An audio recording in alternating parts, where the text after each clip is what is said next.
जानलेवा हमला या मामूली चोट, जब गवाह बनी बीवी। नमस्ते दोस्तों, मैं हूं शिखा राजटा और आपका बहुत बहुत स्वागत है आपके अपने यूट्यूब चैनल लीगल पॉइंट पर। तो चलिए बिना किसी विलंब के शुरू करते हैं। आज का केस का नाम जगत राम बनाम हिमाचल प्रदेश सरकार। केस नंबर क्रिमिनल अपील संख्या 459 वर्ष 2010, न्यायालय हिमाचल प्रदेश उच्च न्यायालय Shimla. Coram the honourable mister justice Rakesh Kainthla. निर्णय की तिथि 9 अक्टूबर 2025। मामले की कहानी, आज की कहानी है पूरनचंद जी की। 2 फरवरी 2007 की सुबह लगभग 11 बजे पूरनचंद अपनी पत्नी पद्मा देवी के साथ अपने गांव शेरगाठा जा रहे थे। उनके घर पर स्थानीय देवता का आगमन होना था और वे इसी का निमंत्रण देने गांव वालों के पास जा रहे थे। रास्ते में उन्हें जगत राम मिला, जिसके हाथ में एक तेज धार वाला दरात, एक प्रकार का औजार था। पूरनचंद ने जगत राम को नमस्ते किया, लेकिन जवाब में जगत राम ने दरात से पूरनचंद की गर्दन पर हमला कर दिया।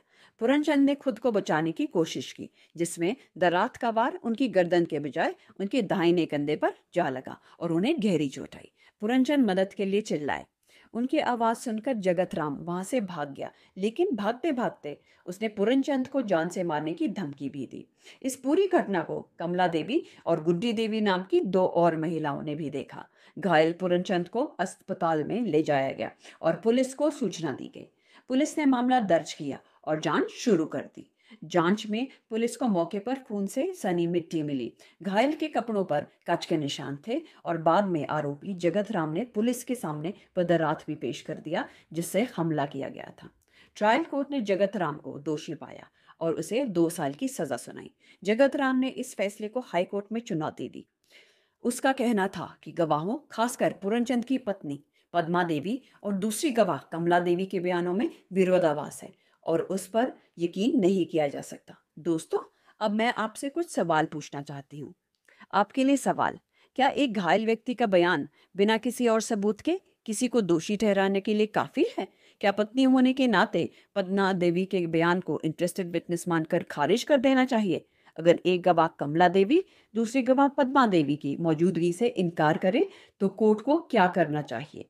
आपको क्या लगता है, हाई कोर्ट का फैसला क्या होगा? क्या जगत राम की अपील स्वीकार होगी या ट्रायल कोर्ट की सजा बरकरार रहेगी? अपने जवाब नीचे कमेंट सेक्शन में ज़रूर लिखें। और हाँ, अगर आपको हमारी ये कानूनी चर्चा पसंद आ रही है तो लीगल पॉइंट को अभी सब्सक्राइब करें, इस वीडियो को लाइक करें और बेल आइकन दबाना ना भूलें ताकि कोई भी अपडेट मिस ना हो।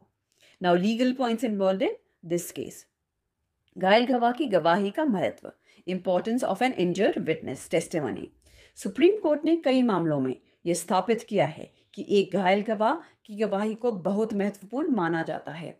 यह माना जाता है कि जो व्यक्ति खुद घायल हुआ है वह असली दोषी को छोड़कर किसी निर्दोष को नहीं फंसाएगा।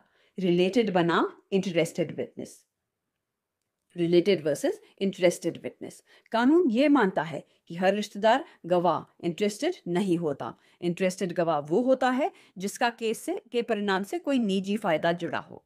यह करीबी रिश्तेदार जैसे कि पत्नी एक स्वाभाविक गवाह हो सकती है और सिर्फ रिश्तेदारी के आधार पर उसकी गवाही को खारिज नहीं किया जा सकता। गवाहों के बयानों में मामूली विरोधाभास, माइनर कॉन्ट्रडिक्शंस इन टेस्टिमनीज। अदालती कार्यवाही में गवाहों के बयानों में मामूली अंतर आना स्वाभाविक है। जब तक यह विरोधाभास मामले की मूल कहानी को ना बदले तब तक इसे नज़रअंदाज किया जा सकता है। हथियार की बरामदगी, रिकवरी ऑफ वेपन। आरोपी के कहने पर अपराध में इस्तेमाल हुए हथियार की बरामदगी अभियोजन पक्ष के केस को मजबूत करती है। अदालत का फैसला, हाई कोर्ट ने जगत राम की अपील को खारिज कर दिया और ट्रायल कोर्ट के फैसले को बरकरार रखा। फैसले का आधार, न्यायालय ने कहा कि घायल गवाह यानी पूरनचंद का बयान भरोसे के लायक है और इसे खारिज करने का कोई ठोस कारण नहीं है। पूरनचंद की पत्नी पद्मा देवी एक स्वाभाविक गवाह थी और सिर्फ रिश्तेदार होने की वजह से उसके बयान को अविश्वसनीय नहीं माना जा सकता।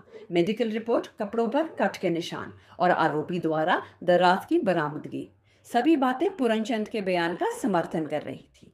दूसरे गवाहों के बयानों में जो मामूली विरोधाभास थे वो इतने गंभीर नहीं थे कि पूरे मामले को झूठा साबित कर सके। इसलिए सभी सबूतों को देखते हुए अदालत ने पाया कि जगत राम का दोष संदेह से परे साबित होता है। उम्मीद है आपको आज की ये कहानी चर्चा पसंद आई होगी।